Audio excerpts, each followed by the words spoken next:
इस एपिसोड के स्टार्टिंग में एंजल किंसू से कहती है, वाह किंसू, तुमने तो दिमाग बहुत अच्छा लगाया। तुमने इस प्रिंस को बहलाते हुए मेरे सामने भेज दिया और मैंने इसको एक ही अटैक करके ढेर कर दिया। बेचारा प्रिंस तो बेहोश हो चुका था और कई घंटों के बाद उसे हल्का हल्का होश आता है।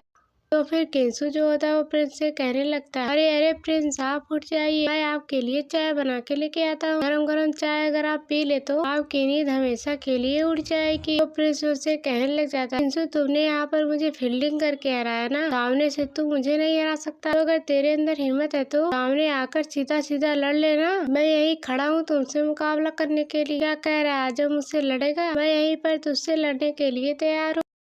तो किंसू कहने लग जाता है, अरे प्रिंस, नहीं नहीं, हर टाइम लड़ाई का थोड़ी ना होता है, सारी चीजें लड़ाई से सॉल्व नहीं होती, कभी अगर दिमाग भी लगाया जाए वो सारी चीजें आसान हो जाती है। तो प्रिंस, आइए ना आप बैठ कर बात करते हैं। तो प्रिंस कहता है, मैं तुमसे बात नहीं करने वाला, मैं तुझे काट कर रख दूंगा, मैं तुझे नहीं छोड़ूंगा। तभी एक एंजल जो होती है वो फ्राई पैन देकर मारती है। इसके बाद प्रिंस के होश ठिकाने पे आ जाते हैं और कहता है, ठीक है भाई, मैं तुझसे बात करने के लिए तैयार हूँ, बता तू मुझसे यहाँ पे क्या बात करना चाहता है, लेकिन कुछ भी क्यों ना हो जाए, मुझे मेरे पैसे वापस चाहिए, वो भी 3 गुना। तूने स्टैचू दिया था ना, उससे बहुत लोगों का नुकसान हुआ है, मेरी इज्जत तो खराब हो गई। लोग कह रहे हैं मैं एकदम सस्ता माल खरीदता हूँ, तो मैं इस चीज की भरपाई तुझसे करने वाला हूँ, मैं तुझे नहीं छोड़ूंगा। तो बता दे तू मुझे किस तरह से पैसे देगा, क्योंकि अगर तू 3 गुना पैसे देने के लिए तैयार है मैं यहाँ पर रिटर्न चला जाऊंगा। तो किंसू कहने लगता है, आपने मेरे रूल को पढ़ा नहीं, मेरे पास ना 3 दिन की रिटर्न पॉलिसी थी और 7 दिन की एक्सचेंज पॉलिसी थी, लेकिन आपने तो ज्यादा टाइम लगा दी, यहाँ पर तो 7 दिन हो चुके हैं, तो इसलिए मैं यहाँ पर आपके पैसे वापस नहीं कर सकता, ना ही मैं एक्सचेंज कर सकता हूँ। लेकिन हाँ, आप यहाँ पर इतने बड़े और इतने महान हैं, तो आप एक कमाल के प्रिंस है ना, तो यहाँ पे दूसरा कोई सोल्यूशन जरूर है और इस सोल्यूशन के जरिए जो आपका पैसा मैं उसे लौटा दूंगा, आप उसका इंतजार करना। लेकिन उससे पहले मुझे आपसे कुछ पूछना है, उम्मीद है कि आप मेरे सवालों का जवाब देंगे, और अगर आप यहाँ पर मेरे सवालों का सही सही जवाब देंगे तो मैं यहाँ पर आपको सोल्यूशन भी बताऊंगा, मैं आपको किस तरह से पैसे देने वाला हूँ। प्रिंस कहने लगता है, तो फिर ठीक है, तुम मुझे बस पैसे दे देना, जो भी तुम सवाल पूछना चाह रहे हो, अगर उसका जवाब मुझे पता होगा तो मैं तुम्हें बताने के लिए तैयार हूँ। तो किंसू कहने लग जाता है, ठीक है। वो कहता है, मैं जानना चाहता हूँ ये जो मून सेरेमनी है वो कहाँ होती है, ये कहाँ पर हो रही है, क्योंकि तुम प्रिंस हो, तुम्हें इस चीज के बारे में जानकारी जरूर होगी, मैं तुमसे सिर्फ यही पूछना चाहता हूँ। तो ये सुनकर प्रिंस कहने लग जाता है, मून सेरेमनी ऐसा नहीं है, हाँ पहले मून सेरेमनी हुआ करती थी और अब यहाँ पर फैशन सेरेमनी होती है, बहुत अलग अलग डायनेस्टी के बंदे आते हैं, उन सभी को आपस में इकट्ठा किया जाता है और उसे फैशन सेरेमनी बनाई जाती है। तुम जिसको मून सेरेमनी कह रहे हो ना, उसे पहले मून सेरेमनी कहा जाता था और अब उसका नाम बदल दिया गया है फैशन सेरेमनी के अंदर। मुझे सिर्फ इतना ही पता है, इससे ज्यादा मैं तुम्हें कुछ भी नहीं बता सकता। मैं क्या कहना चाह रहा हूँ तुम समझ गए हो, लेकिन यहाँ पर एक बात है, इस सेरेमनी में जो भी बंदे जाते हैं वो रिस्पेक्टेड बंदे जाते हैं, कोई भी हरा गहरा अंदर नहीं जा सकता, मेरे जैसे रिस्पेक्टेड बंदे ही अंदर जा पाएंगे, हम लोगों को ही परमिशन मिलती, बाकी लोगों की कोई जगह नहीं अंदर। तो ये सुनकर किंसू सोचने लग जाता है, तो अच्छा, इसीलिए मुझे यहाँ पे नहीं पता चल रहा था कि आखिरकार मून सेरेमनी है कहाँ पर, क्योंकि मून सेरेमनी तो है ही नहीं, उसका तो नाम बदल दिया गया है। इस सेरेमनी में जाने के लिए मुझे कितनी ज्यादा मेहनत करनी पड़ी,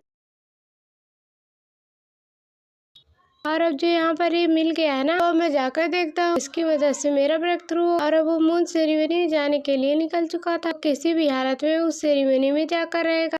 फिर वो जो प्रिंस था वो सोचने लग जाता है, आखिरकार ये मून सेरेमनी के अंदर जाकर क्या करेगा, वैसे भी इसको एंट्री नहीं मिलने वाली, और अगर एंट्री मिल जाती है वहाँ पर कोई ऐसा हलवा नहीं बट रहा तो उसको लेने के लिए जाएगा। लेकिन हाँ, उसे याद आता है, अरे किंसू तो जा रहा है, लेकिन हाँ उसने बताया नहीं कि वो मुझे किस तरह से पैसे देने वाला, इसलिए वो किंसू को रोकते हुए कहता है, किंसू पहले तो रुक जा, तू सोल्यूशन बता कि तू मुझे कैसे पैसे देगा, मैं यहाँ पर पैसे के लिए आया कि मैं तुझसे सारे पैसे ले सकूँ, मुझे सिर्फ पैसे चाहिए, मुझे पैसे दिए बगैर नहीं जा सकते। ये सुनकर किंसू कहने लग जाता है, अच्छा मैं ये तो भूल ही गया कि मुझे तुम्हें पैसे भी देने है ना, मेरे पास तरीका, मैं तुम्हें किस तरह से पैसे दे सकता। वो यहाँ पर अपनी पावर का इस्तेमाल करते पूरा थंडर अटैक रेडी करता है और एक भयंकर अटैक देकर मार देता है उसी प्रिंस को। जैसे ही अटैक लगाते उससे प्रिंस की हालत खराब हो जाती है, वो दर्द से चिल्लाने लग गया था, वो चिल्लाते चिल्लाते कह रहा, ये क्या है, ये तुमने क्या किया, तुम मेरी जान लेना चाहते हो, आखिरकार तुम मुझे मार क्यों रहे हो। तो फिर किंसू कहने लग जाता है, यार तरीका तो यही ही है। मैं इसी तरह से किसी का हिसाब किताब पूरा करता हूँ। बस यही सोल्यूशन था मेरे पास, क्योंकि मैंने जो स्टैचू बेचा था वो बहुत ही कमाल का, वो बिल्कुल ही बेकार माल नहीं था, एकदम टॉप क्वालिटी के मटेरियल से बना हुआ था। लेकिन तुमने हर जगह पे ढिढोरा पीट दिया। मैं यहाँ पर चाइना माल बेचता हूँ, अब यहाँ पर मेरा सामान कौन खरीदेगा, और आगे मैं किसी को स्टैचू भी नहीं दे सकता। तुम्हारी वजह से मेरे बिजनेस का इतना नुकसान हुआ। और तुम्हें क्या लगता है मैं तुम्हें यहाँ पे 3 गुना पैसे दूंगा, बल्कि मैं तुम्हें यहाँ पर 3 गुना मारूंगा। जितना तुमने पैसे का सोचा था ना, उससे मैं 3 गुना ज्यादा मारूंगा। तो अब प्रिंस बाय बाय, अब तू बचेगा नहीं। तो उसके बाद कई सारे अटैक उस प्रिंस के ऊपर करता है। एक के बाद एक अटैक करते हुए प्रिंस की हालत खराब कर देता है। फिर वो प्रिंस से कह रहा था कि नहीं नहीं मुझे छोड़ दे, मुझसे गलती हो गई, मुझे पैसे मत देना, मैं तुम्हें पैसे देने के लिए तैयार हूँ, बस मेरी जान बख्श दे और इस मैटर को यहीं पर शांत कर। लेकिन किंसु यहाँ पर रुकने वाला नहीं था। उसने यहाँ पर मन बना लिया था कि वो यहाँ पर प्रिंस को छोड़ेगा नहीं।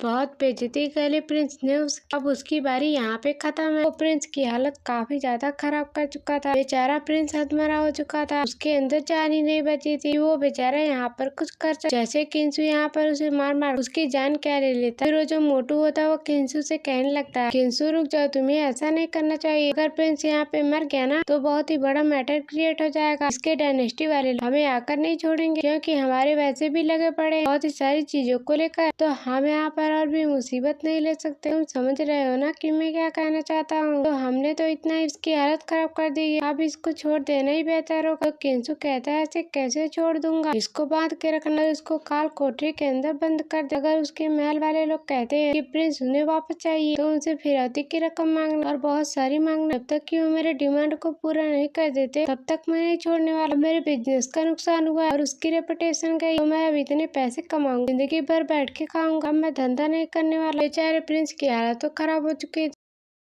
तो जो एंजल होती है वो ये देखकर काफी ज्यादा खुश होती है। वाह क्या दिमाग लगाया किंसु ने, उसने प्रिंस को बेचारे को अधमरा कर दिया था। उसे तो बहुत ही मजा आ रहा था ये सब चीज देखकर, लेकिन बेचारे प्रिंस की तो हालत खराब हो चुकी थी। बस उसके अंदर सिर्फ जान ही बची थी। इतना कहने के बाद किंसु जो होता है वहाँ से चला जाता है और उसके जाने के बाद वहाँ पे मोटू आकर देखता है, प्रिंस तुम ठीक तो हो ना या फिर मर गए, जिंदा ही रहना, अगर मर गए तो मुसीबत हो जाएगी। और दूसरी तरफ हम यहाँ पे डोंग को देखते हैं, जो की बहुत ही ज्यादा गुस्से में था, क्योंकि ओल्ड मैन ने आकर उसे बता दिया था कि किंसु यहाँ पर मरा नहीं, बल्कि उसने प्रिंस को ऐसा मारा कि उसकी हालत खराब हो चुकी है। बहुत ही बेरहमी से उसने प्रिंस की हालत खराब की है। यहाँ पर डोंग को यकीन ही नहीं होता मेरा सारा प्लान फेल कैसे हो गया। मेरे सिपाही को भेजा था उस किंसु को मारने के लिए, वो तो किंसु को मार ही नहीं पाया। तब मैंने यहाँ पे सोचा कि वो प्रिंस को मार देगा। प्रिंस की तो ऐसी हालत हो गई है, वो बेचारा अधमरा हो चुका है। तो फिर ओल्ड मैन कहता है प्रिंस अधमरा ही नहीं हुआ, किंसु ने तो अलग ही दिमाग लगाया, उसने उसको पकड़ लिया और अब प्रिंस के महल वालों से ही फिरौती की रकम मांग रहा है उस प्रिंस को छोड़ने के लिए। तो मैंने पहले भी सोचा था कि किंसु इतनी मामूली चीज नहीं है, हम उसे इतनी आसानी से नहीं मार सकते। हमें किंसु का कुछ करना है और उसको रास्ते से हटाना है ना, तो हमें बहुत ही बढ़िया वाला प्लान बनाना पड़ेगा। जब तक हमारे पास ठीक प्लान नहीं होता है ना, तब तक हम किंसु को हाथ भी नहीं लगा पाएंगे। तो ये सुनकर यहाँ पे डोंग कहने लग जाता है, ठीक है, अगर एक किंसु खुद को इतना ज्यादा होशियार समझता है तो मैं भी देखता हूँ कि इसकी होशियारी कहाँ तक चलती है। आज तक मैं कभी हारा नहीं हूँ और ना ही इस किंसु के मामले में हारूंगा। मैं किंसु की जान लेकर ही रहूंगा, चाहे दुनिया इधर की उधर क्यों ना हो जाए। किंसु तुम्हें जितना खुश होना ना खुश हो लो, क्योंकि तेरी उल्टी गिनती शुरू होने वाली है और अब तो तू मरेगा। डोंग यहाँ पे अपना अलग ही प्लान बनाने में लग गया ताकि वो किसी भी हालत में किंसु को मार सके, लेकिन उसका प्लान क्या होगा ये अभी हमें नहीं बताया जाता। ये सीन दिखाते साथ ही ये एपिसोड यहीं पर एंड हो जाता है। Thanks for watching.